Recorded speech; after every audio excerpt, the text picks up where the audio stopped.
Gawin mo ito sa baboy at sayote at siguradong mapapawaw ka sa sarap. Tamihan na rin ang pagluto ng kanin dahil siguradong mapapa-alirise ka sa sarap ng recipe natin for today. Kaya naman guys, if you're interested, just keep on watching!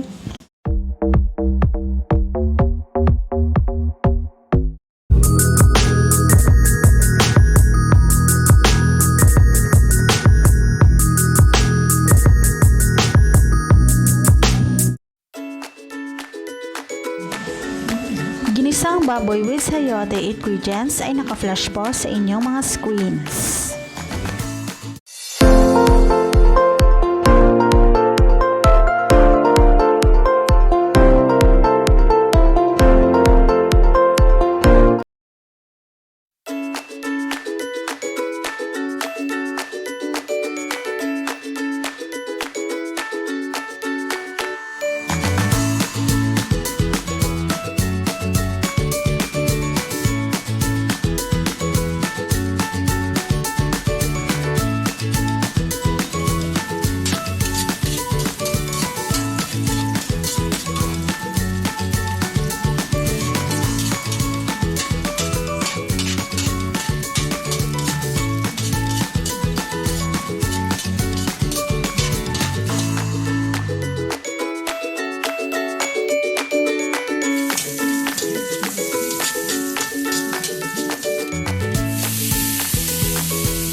So guys, luto na pong ating ginisang baboy with sayote, a special recipe from Ilonggo. Kaya naman guys, huwag kalimutan mag-subscribe sa aking YouTube channel.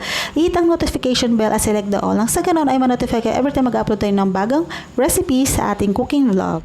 Thank you for watching and see you again on my next one. I love you all mga kalangga!